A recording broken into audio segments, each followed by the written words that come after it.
श्री पार्वती जी ने कहा, भगवान, आप सब तत्वों के ज्ञाता हैं। आपकी कृपा से मुझे श्री विष्णु संबंधी नाना प्रकार के धर्म सुनने को मिले, जो समस्त लोक का उद्धार करने वाले हैं। देवेश, अब मैं गीता का महात्म्य सुनना चाहती हूँ, जिसका श्रवण करने से श्री हरि में भक्ति बढ़ती है। श्री महादेव जी बोले, जिनका श्री विग्रह तुलसी के फूल की भांति श्याम वर्ण का है, पक्षीराज गरुड़ ही जिनके वाहन है, जो अपनी महिमा से कभी च्युत नहीं होते तथा शेषनाग की शैया पर शयन करते हैं, उन भगवान महाविष्णु की हम उपासना करते हैं। एक समय की बात है, मूर दैत्य के नाशक भगवान विष्णु शेषनाग के रमणीय आसन पर सुखपूर्वक विराजमान थे। उस समय समस्त लोगों को आनंद देने वाली भगवती लक्ष्मी जी ने आदर पूर्वक प्रश्न किया। श्री लक्ष्मी जी ने पूछा, भगवान, आप संपूर्ण जगत का पालन करते हुए भी अपने ऐश्वर्य के प्रति उदासीन से होकर जो इस क्षीर सागर में नींद ले रहे हैं, इसका क्या कारण है? श्री भगवान बोले, सुमुखी, मैं नींद नहीं लेता हूँ, अपितु तत्व का अनुसरण करने वाली अंतर दृष्टि के द्वारा अपने ही महेश्वर तेज का साक्षात्कार कर रहा हूँ। देवी, यह वही तेज है जिसका योगी पुरुष कुशाग्र बुद्धि के द्वारा अपने अंतःकरण में दर्शन करते हैं तथा जिसे मीमांसक विद्वान वेदों का सार तत्व निश्चित करते हैं। वह माहेश्वर तेज एक अचर प्रकाश स्वरूप आत्मरूप रोग शोक से रहित अखंड आनंद का पुंज निष्पंद तथा द्वैत रहित है। इस जगत का जीवन उसी के अधीन है, मैं उसी का अनुभव करता हूँ। देवेश्वरी, यही कारण है कि मैं तुम्हें नींद लेता सा प्रतीत हो रहा हूँ।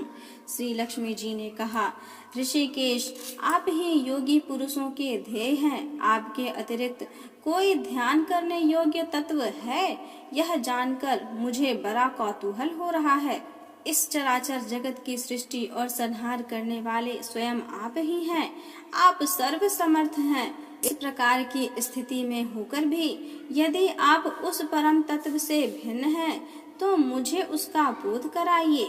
श्री भगवान बोले, प्रिय, आत्मा का स्वरूप द्वैत और अद्वैत से पृथक, भाव और अभाव से मुक्त तथा आदि और अंत से रहित है। शुद्ध ज्ञान के प्रकाश से उपलब्ध होने वाला तथा परमानंद स्वरूप होने के कारण एकमात्र सुंदर है। वह मेरा ईश्वरीय रूप है। आत्मा का एकत्व ही सबके द्वारा जानने योग्य है। गीता शास्त्र में इसी का प्रतिपादन हुआ है। अमित तेजस्वी भगवान विष्णु के ये वचन सुनकर लक्ष्मी देवी ने शंका उपस्थित करते हुए कहा, भगवान, यदि आपका स्वरूप स्वयं परमानंदमय और मन वाणी की पहुँचने के बाहर है, तो गीता कैसे उसका बोध कराती है? मेरे इस संदेह का आप निवारण कीजिए। श्री भगवान बोले, सुंदरी, सुनो, मैं गीता में अपनी स्थिति का वर्णन करता हूँ। क्रमशः 5 अध्यायों को तुम 5 मुख जानो, 10 अध्यायों को 10 भुजाएं समझो तथा 1 अध्याय को उदर और 2 अध्यायों को दोनों चरण कमल जानो।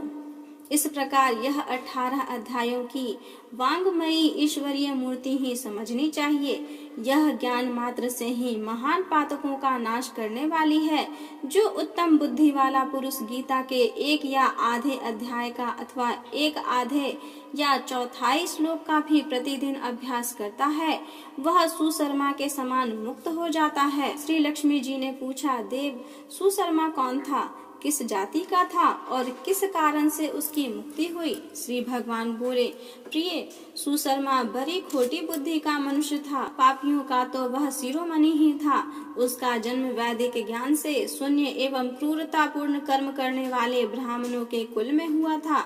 वह न ध्यान करता था, न जप, न होम करता था, न अतिथियों का सत्कार।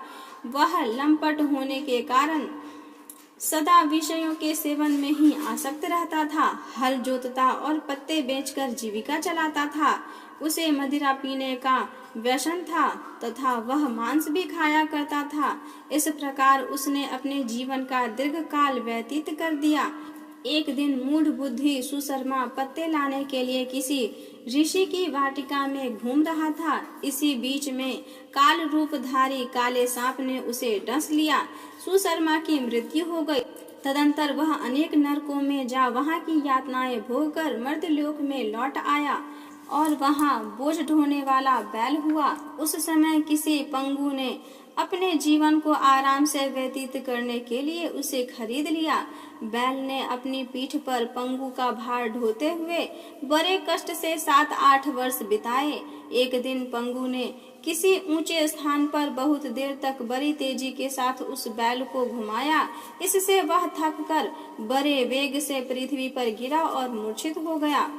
उस समय वहां कुतूहल वश आकृष्ट हो बहुत से लोग एकत्रित हो गए। उस जन समुदाय में से किसी पुण्यात्मा व्यक्ति ने उस बैल का कल्याण करने के लिए उसे अपना पुण्य दान किया। तत्पश्चात कुछ दूसरे लोगों ने भी अपने अपने पुण्यों को याद करके उन्हें उसके लिए दान किया।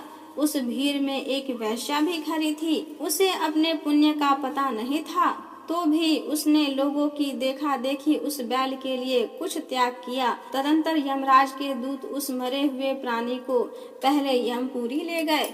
वहां यह विचार कर कि ये वैश्या के दिए हुए पुण्य से पुण्यवान हो गया है, उसे छोड़ दिया जाए।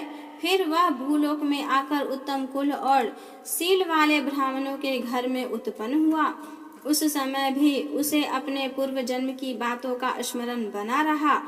बहुत दिनों के बाद अपने अज्ञान को दूर करने वाले कल्याण तत्व का जिज्ञासु होकर वह उस वैश्या के पास गया और उसके दान की बात बतलाते हुए उसने पूछा, तुमने कौन सा पुण्य दान किया था? वैश्या ने उत्तर दिया, वह पिंजरे में बैठा हुआ तोता प्रतिदिन कुछ पढ़ता है, उससे मेरा अंतःकरण पवित्र हो गया है, उसी का पुण्य मैंने तुम्हारे लिए दान किया था।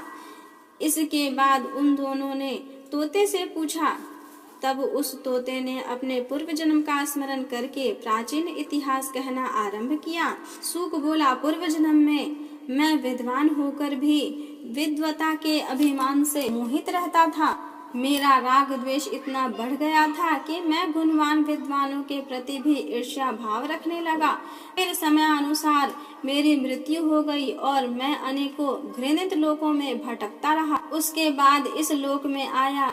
सदगुरु की अत्यंत निंदा होने के कारण तोते के कुल में मेरा जन्म हुआ। पापी होने के कारण छोटी अवस्था में ही मेरा माता पिता से वियोग हो गया।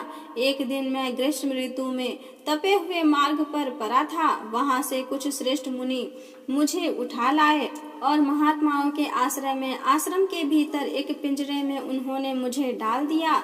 वहीं मुझे पढ़ाया गया। ऋषियों के बालक बड़े आदर के साथ गीता के प्रथम अध्याय की आवृत्ति करते थे। उन्हीं से सुनकर मैं भी बारंबार पाठ करने लगा। इसी बीच में एक चोरी करने वाले बहेलिये ने मुझे वहां से चुरा लिया। तत्पश्चात इस देवी ने मुझे खरीद लिया। यही मेरा वृतांत है, जिसे मैं आप लोगों से बता दिया। पूर्व काल में मैंने इस प्रथम अध्याय का अभ्यास किया था, जिससे मैंने अपने पापों को दूर किया है। फिर उसी से इस वैश्या का भी अंतःकरण शुद्ध हुआ है और उसी के पुण्य से ये द्विज श्रेष्ठ सुशर्मा भी पाप मुक्त हुए हैं। इस प्रकार परस्पर वार्तालाप और गीता के प्रथम अध्याय के महात्म्य की प्रशंसा करके वे तीनों निरंतर अपने अपने घर पर गीता का अभ्यास करने लगे। फिर ज्ञान प्राप्त करके वे मुक्त हो गए। इसीलिए जो गीता के प्रथम अध्याय को पढ़ता सुनता तथा अभ्यास करता है, उसे इस भवसागर को पार करने में कोई कठिनाई नहीं होती।